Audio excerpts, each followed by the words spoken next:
welcome. I'm Marie from Mighty Gardens, and I am so excited. Today we are going to meet an amazing veteran farmer doing amazing things here. I'm Steven Barnhurt, and this is my farm, Foxhole Farms LLC, here in Alexandria, Virginia.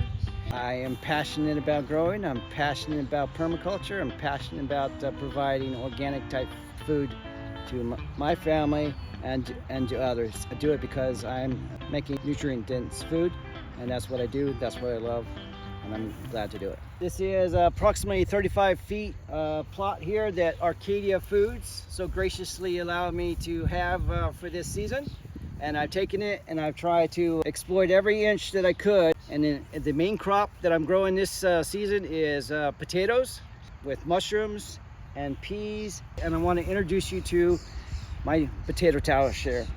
In here I have 6 varieties of potatoes, determinate and indeterminate. And I'll tell you what those mean here in a minute. So this is a lasagna method here. I'm starting with straw, topsoil, straw, mulch, and then I add other ingredients in there. I've opted to use powder mineral in here, so there's all sorts of mineral in here in order to get some nutrient dense potatoes. I've also added earthworms into here. I've also added used coffee grounds in here. And this are dried black soldier fly larvae. These are the kind of grubs that you see them feeding their chickens. They can be live, they can be ground up, and these are dried. And I'm using these for 2 purposes. If you put these in your soil here, they are a natural insecticide. The bugs won't want to mess with your potatoes if you put something like black soldier fly larvae dried in here. It deters them, and they don't want anywhere near the bear. Anywhere near. All right, the second reason I'm using these is for the fish tank. I have goldfish, so I'm doing aquaponics in the fish tank. The fish tank, or the water barrel there, is doing drip irrigation for these potatoes. So they're always going to have water, whether it's from the rain or from well water here. So they're always going to have water, but it's going to be drip instead of being drowned. The potato towers need to be light enough that they're not smashed. If that's too heavy, they won't grow. So that's why there's straw at every level. You see that I'm growing peas in here. The peas in these potato towers are to add nitrogen to the soil so that the potatoes can feed off that nitrogen. There's also alfalfa seeds in here. And if they come up and they sprout, they also will provide nitrogen to these plants. So we have all sorts of ingredients in here. We have coffee grounds, we have mineral powdered, we have earthworms, we have the black soldier larvae in here, we got the peas for the nitrogen, we got the alfalfa for the nitrogen. The black soldier fly larvae are insecticide. We got drip irrigation going on here. Determinate and indeterminate potatoes. Most potatoes are determinate, meaning that they will only give you a layer or 2 of potatoes. Indeterminate, like tomatoes, as long as you can build up the soil, they will continue to give you potatoes until they run out of energy. They only have so much energy to grow that one plant. But indeterminate will give you the most potatoes. That's why we're going with the potato towers for this application. So the indeterminate potatoes I have in here are German butterball, and those are organic. Then I have Elba, Lehigh, Katahdin, Red Potomac, and then for the determinate potatoes, which were the ones that came from Arcadia, those were Yukon Gold. So I expect to have a layer or 2 of potatoes, but if it decides to go higher, it's all dependent on how much the plant will do. So I have 6 varieties of potatoes in here. So what I opted to do to keep pest impact down, if they do come, I have the varieties interspersed. So this is one variety, and you don't see that variety again until you get down to five more towers down the line. So if the bugs really like that particular variety, they're not going to be able to take out my whole crop of that. that variety is going to be down the line here. And so they're interspersed to cut down on if there were to be a pest manifestation that takes out one variety, it's not going to take out my whole crop. Spent mushroom substrate. I'm growing mushrooms at home, and once I'm done with that, so once I got finished with that sawdust and it had the mushrooms and it's not going to fruit anymore, I bring that over here, and that spent mushroom substrate acts as a fertilizer. And if it's got any more energy in it, it also incorporates into the soil. And mushroom in your potatoes and your peas also improves the soil and has all those roots talking to each other. Growing mushrooms, wine cap mushrooms. I'm growing wine cap mushrooms. There is a spawn in there that should give me marketable mushrooms that I'll be able to sell. This is actually the results of the spent. This is a pink oyster mushroom. Pink oyster mushroom there.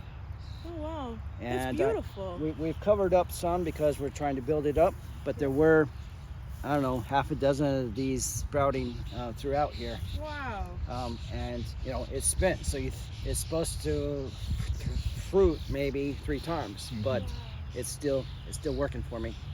So wine cap is the one that I'm going to market, but I have the spent mushroom substrate in here that is just helping me to improve the soil. So wine cap mushroom is what I'm going to sell. A 60-day grow cycle. So every 60 days I'm going to open up this cage. I'm going to pull out the potatoes. It's going to be risky because I'm also going to have the peas in there. I'm also going to have the mushrooms in there, and hopefully I don't disturb them too much. Every 60 days I'm going to harvest these new potatoes. They're not going to be the full-size potatoes. They're just going to be the spring new potatoes, and I'll sell those. And then I'll take say like 1 out of 10 potatoes. I'll cause it to chit, which is to sprout, and then I'll plant those, and hopefully I'll have 3 crops this year. So I have done potatoes in bags with limited success building it up. I've done regular potatoes on the ground in Arizona, so I can do that. I've done potatoes in a bag. I've had limited success, and this year I've really had much better success doing towers. In addition to the goldfish in here, doing the aquaponics. The goldfish, as we mentioned already, provide fertilizer, but there's also activated charcoal in here. So activated charcoal in the water will clean it from any contaminants coming from the sky or from the well water. It will help clean the water. So there's goldfish in here to help take care of the algae, and the activated charcoal will also do that. This is 200 gallons. So you see that I'm feeding them the black soldier fly larvae, and they're eating that up. And you see the oil on top of the water. That's from these. I started out with a pipe, so like a snorkel. I had a snorkel-like effect, but I think that cut down on the water pressure that was going that way.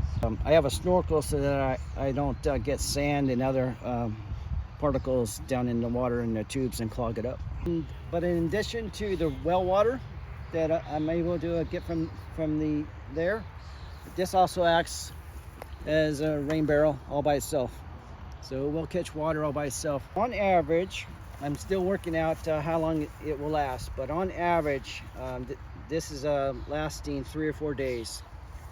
And if it rains, I'll come and turn it off and let it fill up, or fill it up back there.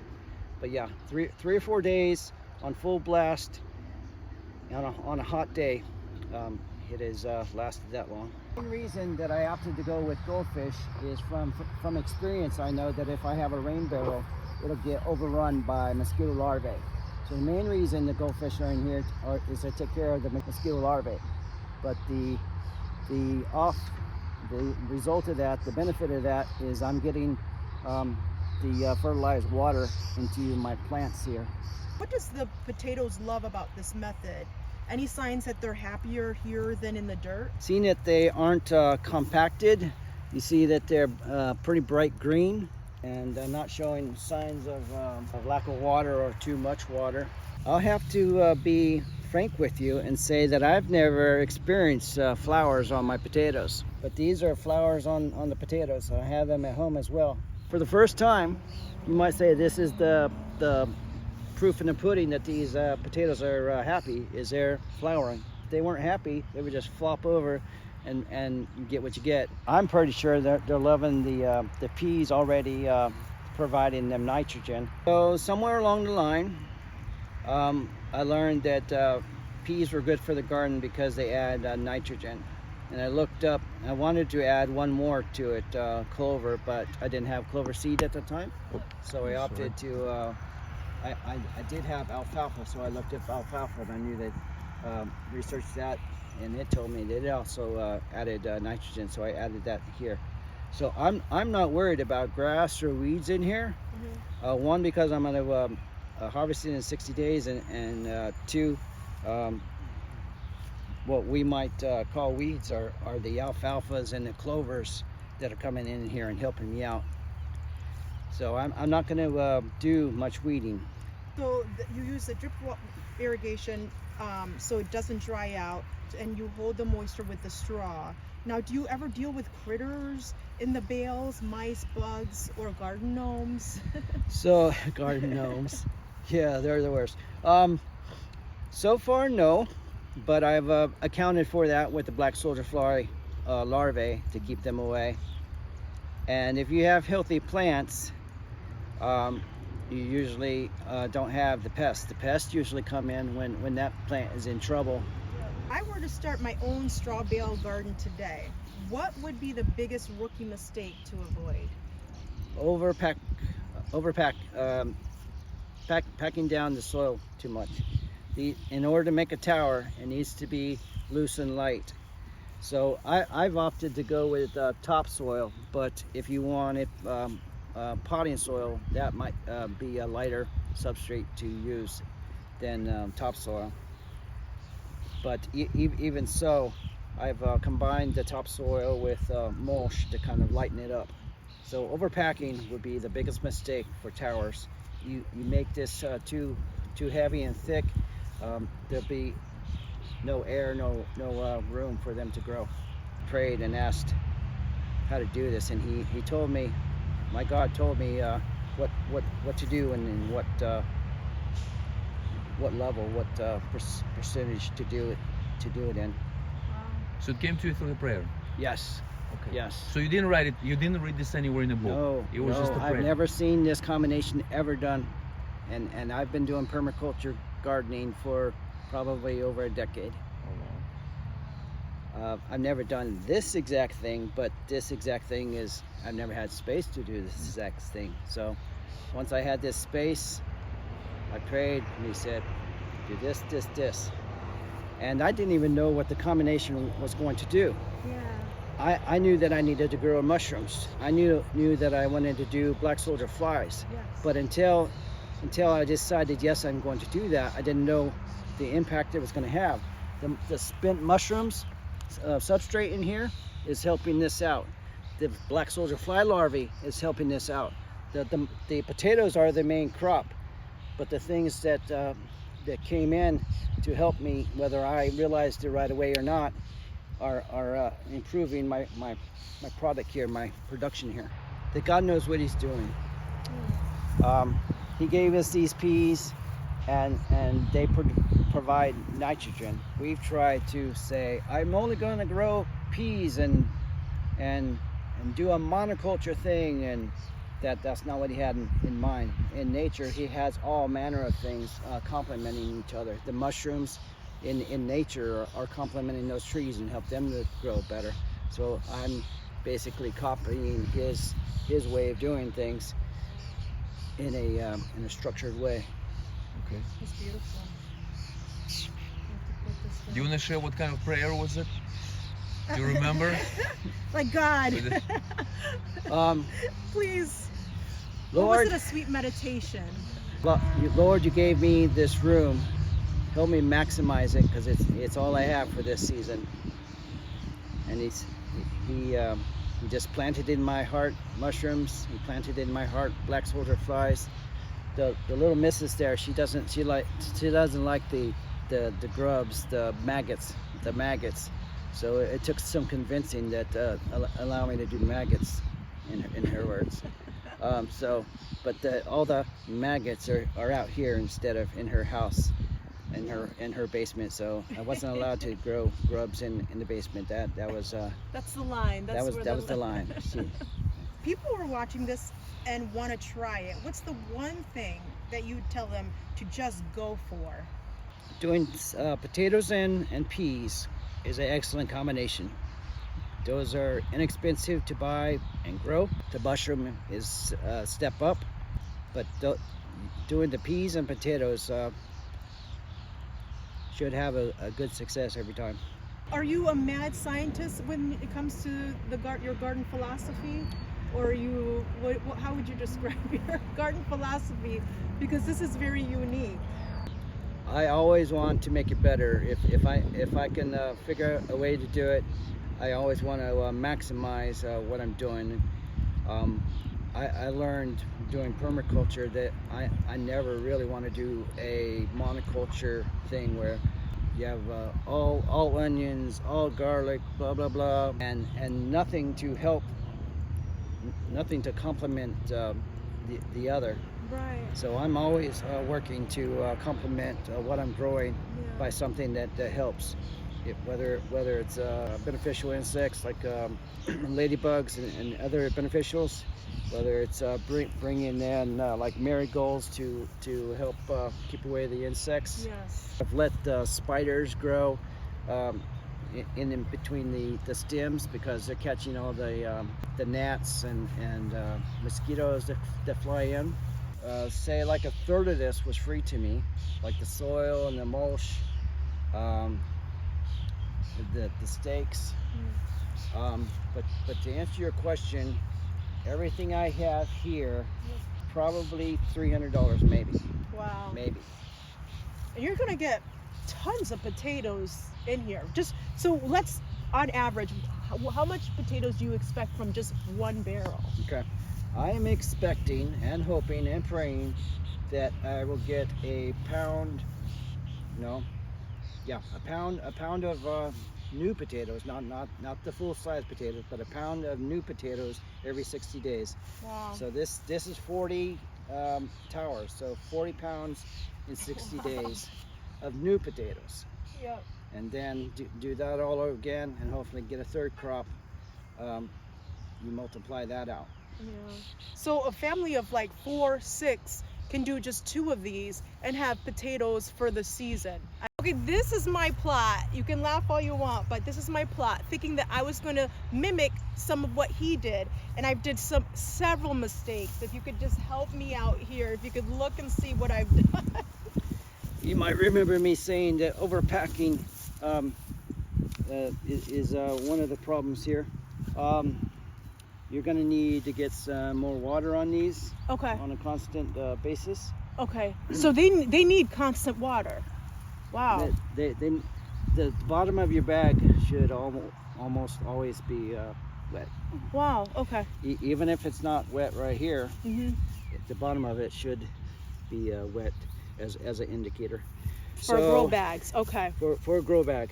So for here, unless you're going to build it up, your mulch, your straw is mostly to keep the moisture in. Okay. So unless you're going to build this up,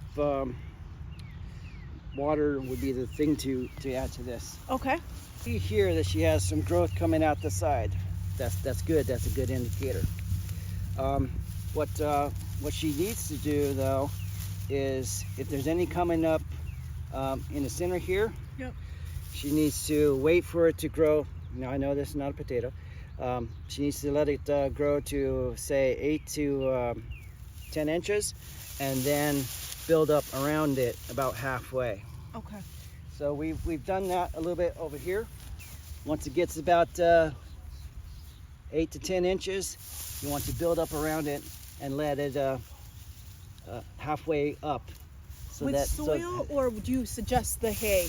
So if it's going to be straw here, Mm-hmm. it needs to have some medium in here. Okay. This is this is very mulchy. The potatoes and roots aren't going to really grab a hold of this. They need some topsoil to grab a hold of. Okay. So topsoil and straw about halfway up every time it gets to be 8 to 10 inches above the soil. Okay. I want to find out how awesome this is and get some potatoes from you, some suggestions. How do we contact you? So I would follow this QR code here, and that's going to lead you to my website. It's foxholefarms-va.com. And if you were to follow me on Facebook, I have a QR code for that. And if you were to follow me on Instagram, I have a QR code for that. And I deliver to the immediate area, Alexandria area. And I also have 2 pickup points here at Arcadia, and there's a place called Hybra Valley Nursery that closed down. I'm making that a link-up point to drop off food for folks that ordered it. Thank you for listening to me. I've done my best to explain it. I'll gladly answer more questions if you wanted to email me or come to my website and sign up for the newsletter. Save the day. You saved my potato harvest.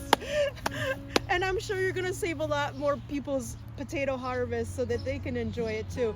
And if you don't want to get dirty, check out Foxhole Farms. Order you some amazing, beautiful potatoes that were planted right. Organically grown. Organically not certified grown.